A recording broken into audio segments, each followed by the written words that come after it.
unfortunately, Eunice, we've got to do it. We've got to be real. We've got to be honest. There's 4 competitions that they're in right now. They are blitzing the Champions League. That's official after this week, beating Inter Milan 3-1. They're 7 points ahead at the top of the Premier League in what is probably one of the worst Premier League campaigns ever, in my opinion. No disrespect to anybody, but, well, full disrespect intended, actually. FA Cup. Don't worry about it. Wigan at home, mate. 4th round. Winners of the FA Cup not too long ago, but Wigan at home. Yeah, easy. Carabao Cup. Did Wigan beat Arsenal in that final? Man City. Oh, Man City, sorry. Yeah, Man And City. it was Wilson, I think. Ben Wilson, was it? Is that his name? Have I got that wrong? I think you're right. I might be right. I hope I'm right. Otherwise, I look like a melt. Anyway, Wigan won that, yeah. And they're halfway into the into the final of the Carabao Cup. And Chelsea have the capacity, potentially, to end that one. But will we? At the Emirates? Another story. And I think we should probably start there, actually. Because as much as I would love to believe that Chelsea can get up for a big semi-final, Arsenal at home have been very scary now for quite some time. Relentless. And I think that is a big problem for everybody right now. Yeah. This is why I feel like it's the right time to do this, because we've said this a couple of times on here. After Christmas, you get a very good idea of where things are heading. And Arsenal have doubled down after Christmas. And now it's starting to really fabricate itself. And it's materialising. You can see where it's going. Arsenal fans were gutted at their last Premier League result with the 0-0. And understandably so, and correctly so. And I praise that reaction, to be fair, because when you're in the chase for a title, and in the Premier League, sometimes you can be caught out with a couple of sloppy results that end up coming back to bite you. 7 points could have easily been 9, and that would have been it. Because 9 points means you got to slip up 3 times. And that's just not... It doesn't look like that's happening. And City, or anyone else, or Villa, have to capitalise on each of those 3 occasions. 7 points is close to that, but it's not quite the same. But you say it there, it's a concoction of both things, isn't it? Yeah. The likelihood of Arsenal slipping up more than once or twice is an unfathomable thought at this point. Yeah. But also to rely on Man City, who are just not Man City, that we know. At the moment, yeah. Aston Villa, I don't think, have it in them to hold the race until the very end. I don't think they've got the staying power. So I think between those two things, it becomes almost impossible to not even think Arsenal can't win this league. If Arsenal don't win the league from here... Write the club off. Honestly. Like that would be a disaster. You know what's funny? Like the last 5 years where they've had a few times where they've come really close and then they've bottled it at the very end. They've not, in any of those seasons, set themselves up as well as they've set themselves up this season. And that's something I got to be honest. At the beginning of the season, I wasn't anticipating. I was going, nah, I don't think so. They've been quality and they've been sustainable with that.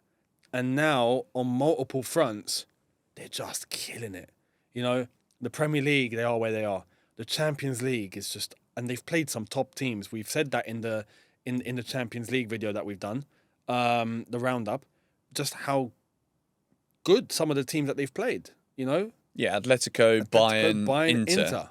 Wasn't it 3-1 in all of those games? Yeah. And each of the games that they've played in the league phase, they've won. 20 goals scored, joint highest, 2 goals conceded.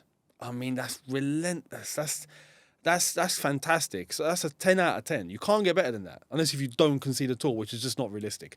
They're in the League Cup semi-final, 1 foot in the final, as far as we're concerned.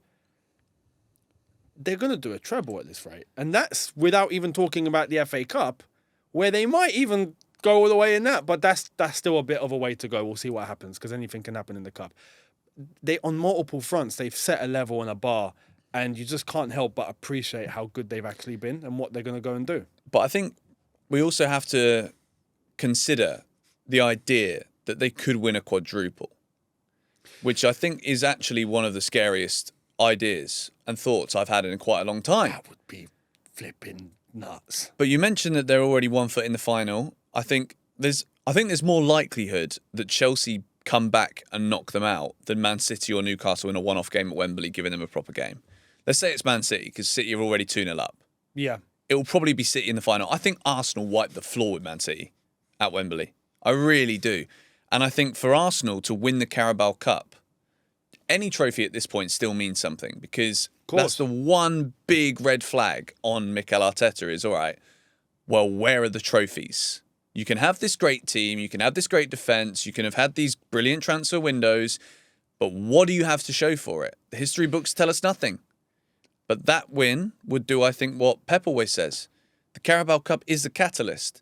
Mourinho said it. Carabao Cup catalyst. You've segued into exactly what I wanted to reference, and I hate to reference this, right? Because this is our thing, our baby, right? But in 04-05, when we did win that Carling Cup final, which it was then, I remember what Mourinho said after, because the press wanted to try and make it look like he was under pressure. And he was like, look, we've got the first title and we almost certainly will have the second when we get to May, right? I can envisage Arteta saying something And like that. Arsenal can say exactly the same thing right now, because they are in exactly the same position as we were in when we done that in 04-05. We won that final and we did have a good points gap. And of course, it's not done mathematically, but it's looking like it's going to be done. Arsenal can say the exact same thing right now. And that's exactly where they are. So this is why I anticipate it doesn't look like anyone's going to stop them. Arsenal need to fall off a cliff in the most unexpected way for them to bottle this. Well, this is the thing that I think is the most daunting about this whole prospect, is that even if they get a couple of injuries, we've seen, because it's now proven, that the squad depth that they have is phenomenal. And you could see that in the transfer window last summer. They had positions that they wanted to invest in. They invested in those positions. But not only did it improve certain areas in terms of starting players, like Zubimendi coming in, completes that midfield. He's a better player, in my opinion, than Thomas Partey. You've got Odegaard, Rice, Zubimendi. There's so much balance in there. You've got Gabriel and Saliba, who have a really good centre-back partnership record. It's not quite Terry and Cavallio or Ferdinand and Vidic, but it's growing. And I think if they start adding trophies to that, that narrative strengthens further. But I think the main thing for me is the standards point. The draw against Liverpool was seen as a bad result, which, could you ever really be too upset if you draw with Liverpool? I don't know if you can, but Arsenal could. The Forest draw, again, you see Declan Rice, when he's walking off the pitch at the end, he's like, every effing time. And he's referring to Man City slipping, Arsenal not capitalising. But it's these standards and this, you can actually just see it through the TV. The Emirates, every goal that goes in, it's celebrated as part of this collective thing, which could be this incredible Arsenal season. It's not, it's like Chelsea against Paphos last night. It was just like tick box, get it over and done with, walk out, whatever. No one cares. No one cares. With Arsenal, it's the opposite. They can sense and smell that they're on the precipice of something outrageous. Yeah.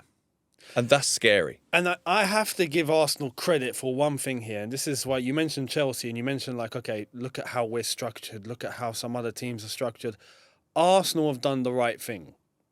And what they've done is, and people are going to look and go, it took Arteta how many years to get to this point. I contest that. Yes, that's correct, but it's also not correct. Because it's down to Arsenal and what decision they made during Arteta's reign as gaffer that has got them to this point. And it's that restructuring in 2023 that I think was the turning point. And that wasn't too long ago. And Arteta was already hired before that. Yeah. But before that, it looked a shambles, right? But they made the decision, the correct decision, to restructure at board level and to align things in the correct way and to get the correct personnel and put Arteta, despite his limitations at that time specifically, but now everything's looking pretty aligned, to put him in a position of control to a good extent and to put things into what makes sense on a footballing level.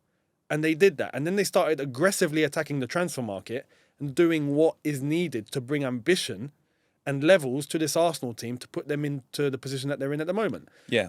It all makes sense based on that restructure and that alignment, that realignment. That's where the credit goes for me. They looked and they woke up and went, okay, we need to change things. in order for us to compete, and they've taken those actions. Well, it's an ownership who is swallowing a bit of pride and ego, isn't it? Big For time, the 'cause benefit of the football. For years, Kroenke out, Kroenke out, Kroenke out, and that was towards Stan. He ate humble pie, and he's still got 100% control of the club, of course. But his son Josh has taken a bit of the reins. They in 2023, the part of the restructure was that both of them became co-chairmen. And then they changed the directors and they got things realigned there. Edu came in, restructure, streamline a lot of it, and give the gaffer a good sense of power and control in that structure as well, alongside the director.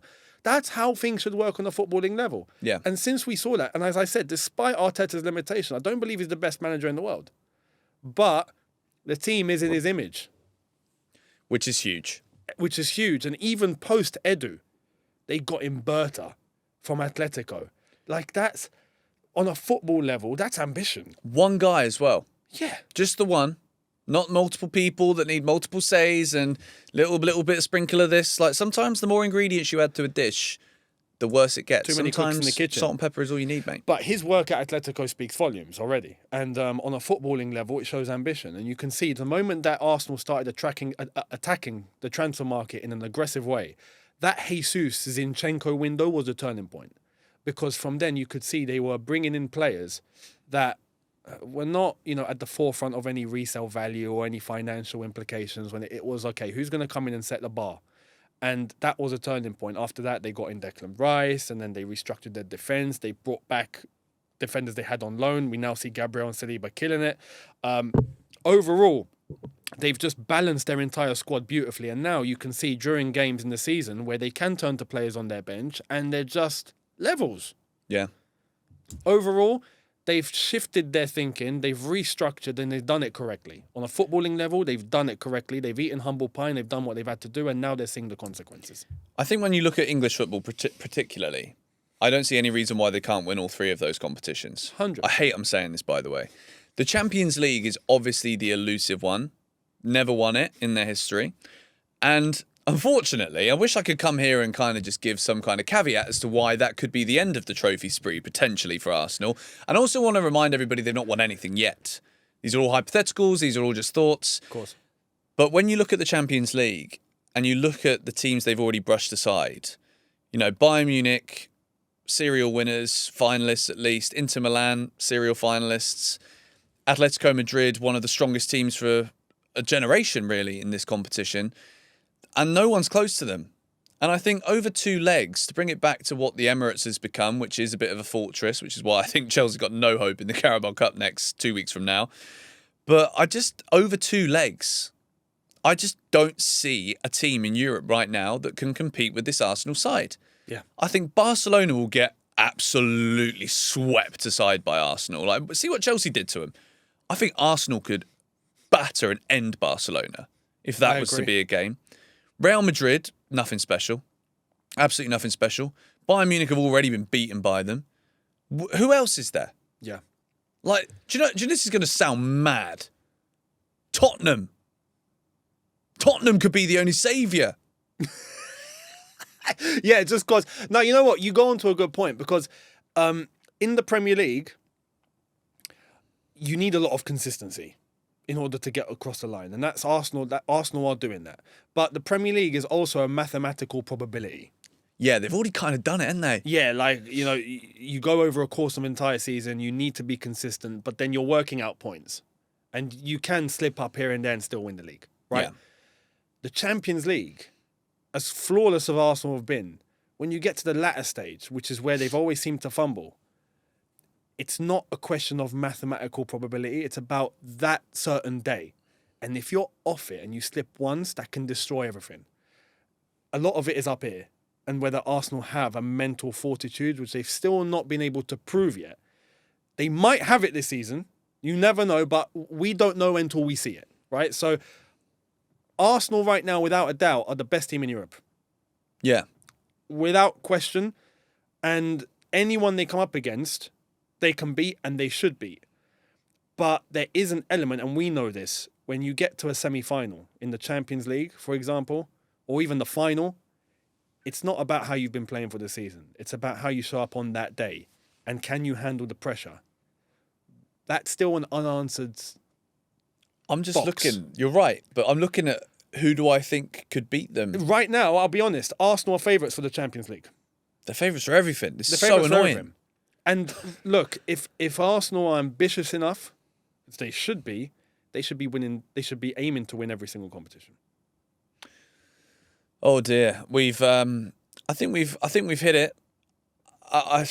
It's a conversation that we had to have because, unfortunately, as much as we can use our Chelsea blue tinted glasses, the glass is kind of smashed in the last few months at Chelsea. Like we can't see very clearly these days, and the red haze is currently just swarming us, isn't it? No, look. At the end of the day, we got to be honest. You know, we love football. We watch football.